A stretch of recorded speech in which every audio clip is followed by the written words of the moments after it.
Mark, I mean, you 2-fight win streak, you know? I mean, you kind of walk in the Apex with a little more swag this time around, you know, back-to-back wins? I'm more familiar with it, too. You know, I'm more comfortable. I know the routine. I remember everybody, you know, so there's that level of familiarity that allows you to just be a little more relaxed about things. Nice. What is it like? I mean, obviously, like, every fighter wants to fight here, right? Then you get to the UFC, it doesn't go your way. Like, how hard is that between, like, fight 1 and fight 2 to be like, no, I've worked here. I belong here? It gets easier. It starts out hard. It gets easier. And I think the most important thing is just making sure you don't lose that focus. You gotta keep reminding yourself what you're working towards on the hard days, and like the small setbacks like that are that's all they are. They're small setbacks. We can adjust. We can learn, adapt, and overcome. You know. I dig it.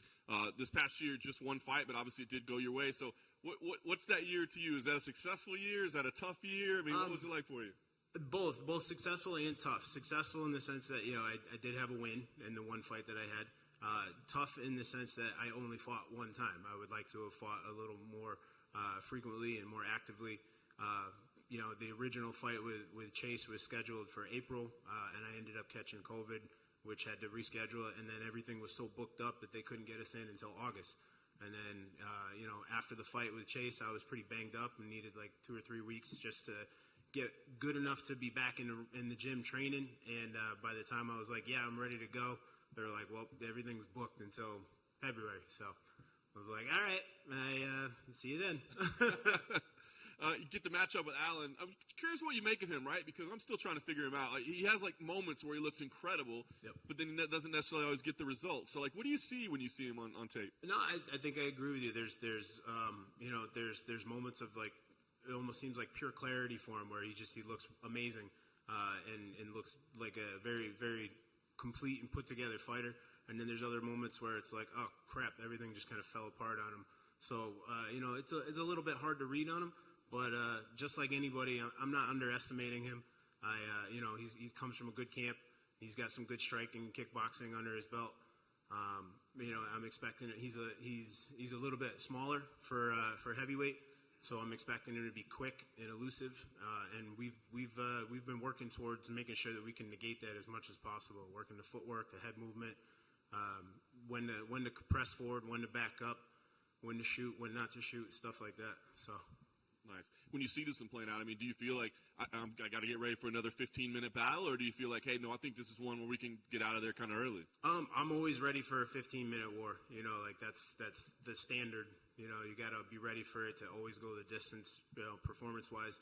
But I think both of us are going to be looking to make this a quicker fight. You know, I think this is going to be like a first or second round finish kind of situation. So, you know, don't blink. Nice. You do that, 3 wins in a row, a finish, you know, on a big platform. What's the goal? I imagine it's got to be to fight more in 2022. I mean, is that the biggest thing? I'm looking I'm trying to get back in here as quick as possible after this fight if everything goes well. You know, and I'm just trying to grind out those fights. I want to be as active as I possibly can. You know, everything's becoming a little bit more relaxed with the entire situation of the world. So it opens up more opportunities for training, for traveling, for everything. And I'm just trying to fully capitalize on that and go as far and as fast as I can with it. I dig it. And the last thing for me, I guess, as you look towards this upcoming year, I mean, is coming back here and fighting at the Apex, is that okay? Or is it like, no, we got to get back out there for the crowd? I'm totally fine with it, but I'm definitely looking for, I've had every single one of my fights here at the Apex. You know, I'm looking to get that big stadium feel.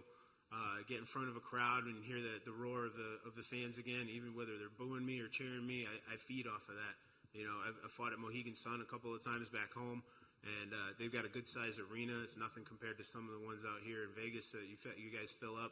But you know, there's that kind of energy just is completely electrifying. And I'm looking to get back to that. And I'm also looking to try and finally get my wife and kids out here to watch firsthand instead of being stuck on the couch at home. So, you know. We'll see what's next.